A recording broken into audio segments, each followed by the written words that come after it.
Mesdames, Messieurs, bonsoir. Mercredi 7 novembre 2018, voici la une du journal.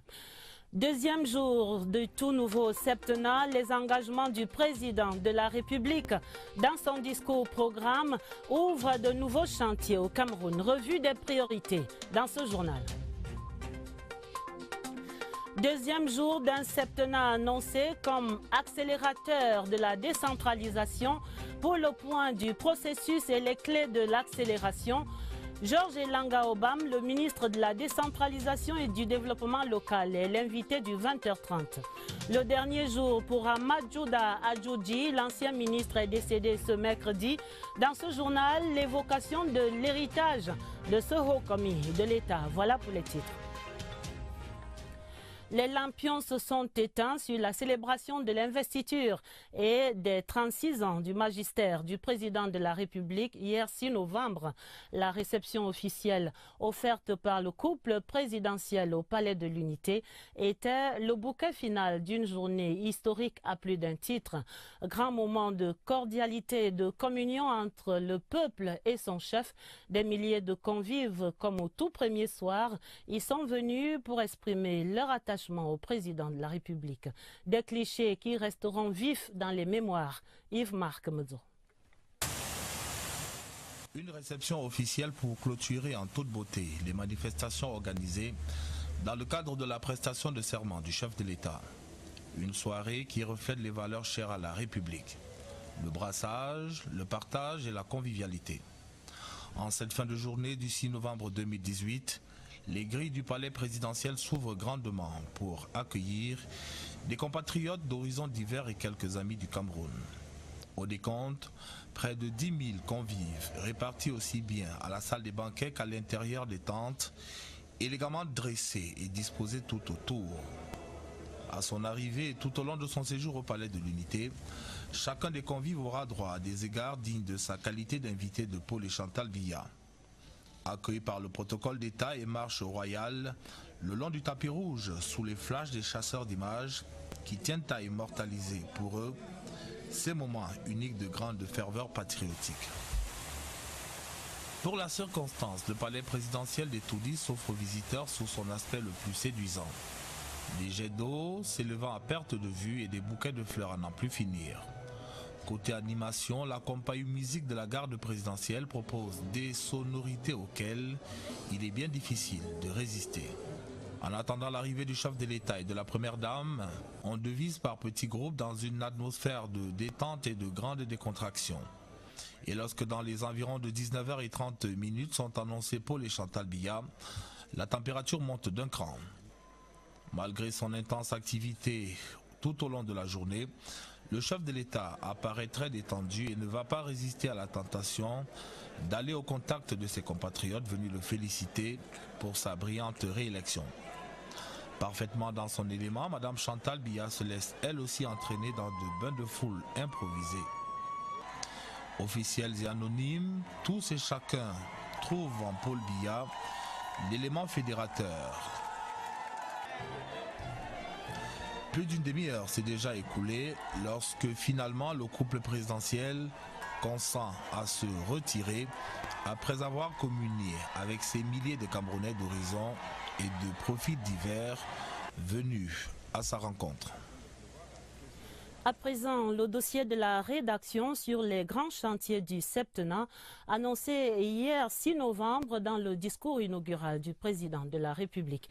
Ce discours programme met la sécurité, la paix et l'intégrité du territoire national en tête des priorités pour sortir de la crise dans les régions du nord-ouest et du sud-ouest. Le chef de l'État appelle les entrepreneurs de guerre à déposer les armes et à retrouver le droit chemin. Regard sur ces urgences sécuritaires avec Séverin Alégambélé. Comme depuis quelques mois, le président de la République inscrit la situation dans les régions du nord-ouest et du sud-ouest dans l'ordre des priorités du septennat. Il est conscient des frustrations et insatisfactions manifestées et pense que le problème est ailleurs. J'ai l'intime conviction que l'écrasante majorité de nos compatriotes des deux régions concernées aspirent à retrouver rapidement la paix au sein de la communauté nationale. Ce chantier, à court terme, appelle une forte implication de l'élite administrative et politique des deux régions. Dès lors qu'il a donné les instructions aux autorités administratives de mettre tout en œuvre à cet effet, je voudrais ici vous faire connaître la détermination des administrations, des autorités administratives, municipales, chefs traditionnels, élites et forces vives, société civile du Nord-Ouest, de ne ménager aucun effort pour l'accompagner dans cette nouvelle avancée. L'action du président de la République s'inscrit dans la durée. Il y a en arrière-plan une attitude diplomatique, mais également de la fermeté dans le ton. À ces entrepreneurs de guerre qui mettent à mal notre unité nationale et prônent la sécession, il faut qu'ils sachent qu'ils se heurteront non seulement à la rigueur de la loi, mais aussi à la détermination de nos forces de défense et de sécurité. Je leur lance un appel à déposer les armes, fort du soutien du peuple camerounais tout entier, et persuadé qu'il existe une issue ignorable dans l'intérêt de tous. Je ferai en sorte que le calme et la sérénité reviennent dans les deux régions concernées, dans le respect des institutions dont je suis le garant. Une porte ouverte toutefois à la négociation, pourvu que cela soit fait en cohérence avec les institutions que le Cameroun s'est volontairement données. Sur ce front sécuritaire, c'est le soulagement ce soir à Bamenda. Le ministre délégué à la présidence chargé de la défense annonce en effet que les forces de défense ont, au cours d'une opération menée avec succès aux premières heures de cette matinée du mercredi 7 novembre 2018, dans la localité de Nsem par Bafout, département de la Mézam, région du Nord-Ouest, libéré sains et saufs 79 des 83 élèves et responsables kidnappés au Presbyterian Secondary School de Nkwen, dans la banlieue de Bamenda, département de la Mézam. Dans cette région du Nord-Ouest, c'était lundi 5 novembre par des terroristes armés. Pris en charge par la cellule psychologique des forces de défense et de sécurité, soumis à des visites médicales approfondies à l'hôpital régional de Bamenda, ces élèves ainsi libérés seront incessamment remis à leur famille aux soins du gouverneur de la région du Nord-Ouest. Par ailleurs, les recherches se poursuivent activement sur le terrain afin de retrouver les 4 otages manquants à l'appel, car ayant été déplacés par les ravisseurs avant l'arrivée sur les lieux des unités d'intervention.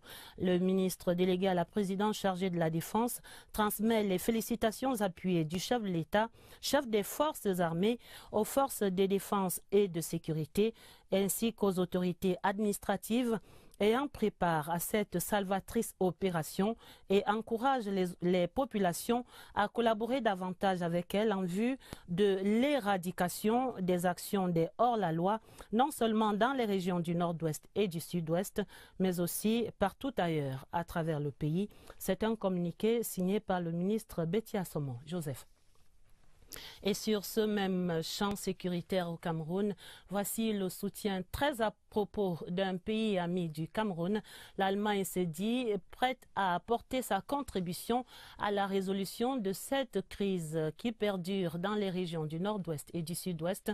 Une délégation du ministère des Affaires étrangères de la République d'Allemagne l'annonçait ce mercredi au cours d'une audience avec Peter Mafani Musonge, le président de la Commission nationale pour la promotion du bilinguisme et du multiculturalisme. L'essentiel de ces échanges dans ce compte rendu de Laurentine Bokono. Invité pour partager l'expérience allemande en matière de gestion des sociétés multilingues et multiculturelles, ce pays, grand ami du Cameroun, s'est dit prêt à apporter sa contribution à la résolution de la crise sociopolitique qui mine les régions du Nord-Ouest et du Sud-Ouest. Créée en janvier 2017, la Commission nationale pour la promotion du bilinguisme et du multiculturalisme que préside Peter Mafani Musonge a prêté une oreille attentive à la délégation du ministère des Affaires étrangères de la République d'Allemagne. Je remarque la volonté de la Commission de nous blanchir dans ce dossier et nous avons offert des possibilités de soutien par notre gouvernement.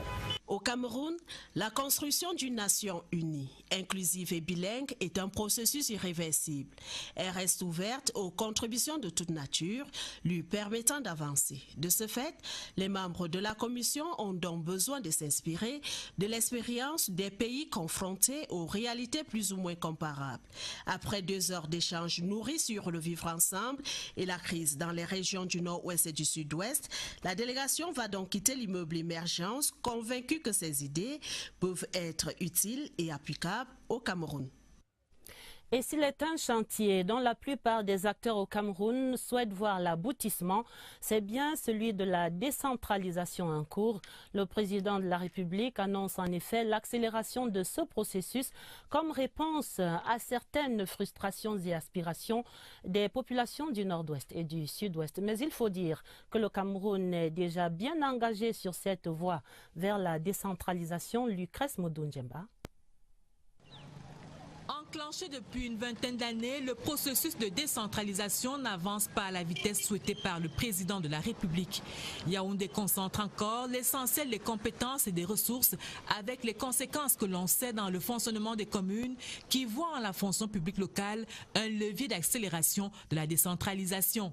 L'État peut permettre aux communes, en accroissant leurs ressources, de recruter et de former des agents. En attendant, l'État peut affecter des agents des services publics auprès des communes. Mais en réalité, tout commence par la mise en route entière du cadre réglementaire. Par exemple, il faudrait que le texte sur la fonction publique locale puisse aboutir, que les textes sur la composition des conseils régionaux puissent également aboutir. Autre levier à actionner, celui de la gouvernance locale et de la démocratie participative. Au niveau du fonctionnement des conseils municipaux, au niveau de la participation des citoyens à ce processus, qu'on sente que cette participation-là est effective. Il faut souhaiter qu'il y ait cet engouement qu'on a vu lors des élections présidentielles pour les prochaines élections municipales, c'est-à-dire que les partis politiques jouent leur rôle. Par ailleurs, élus, les maires aspirent à une certaine protection. Il faut que le statut de l'élu local soit défini pour véritablement leur donner des coups de franche et les protéger dans leur action quotidienne. Autre problème à adresser, et pas des moindres, celui de la fiscalité locale. L'État ne pouvant indéfiniment allouer des enveloppes consistantes aux communes. Il faut également activer sur le levier des finances publiques locales et principalement celui des impôts locaux. Parce que l'État n'a pas suffisamment les moyens dans le cadre de son budget pour pouvoir satisfaire tous les besoins de base.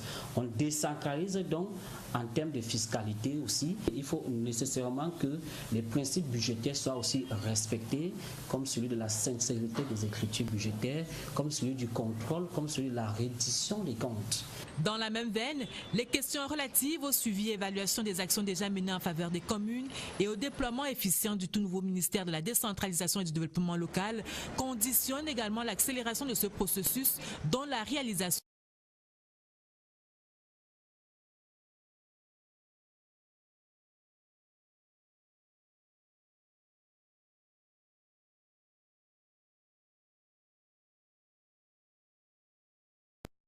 la réalisation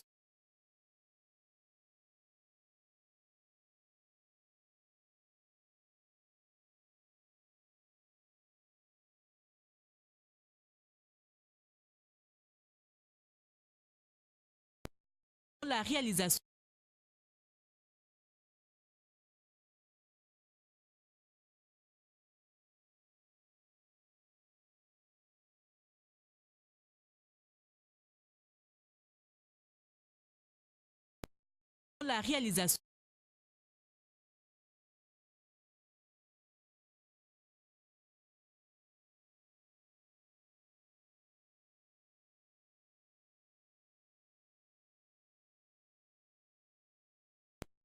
la réalisation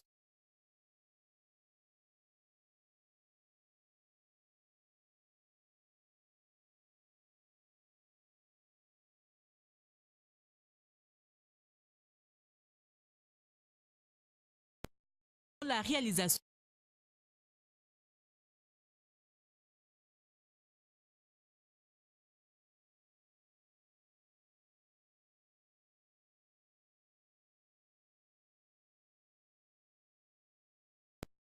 La réalisation.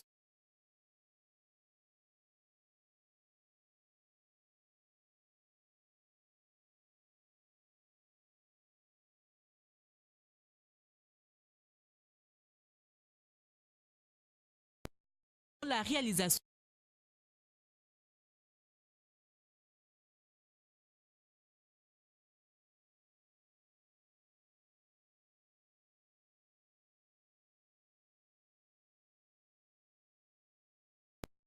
La réalisation.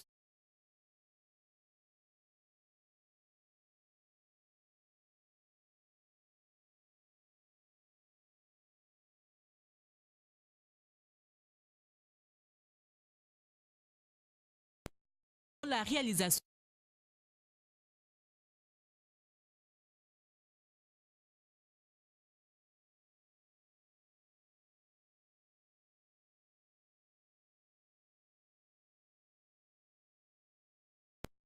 La réalisation.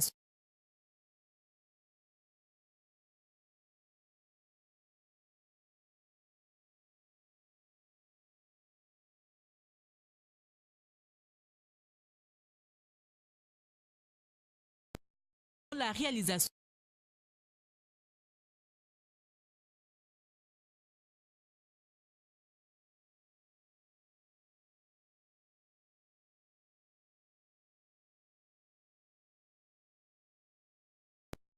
La réalisation.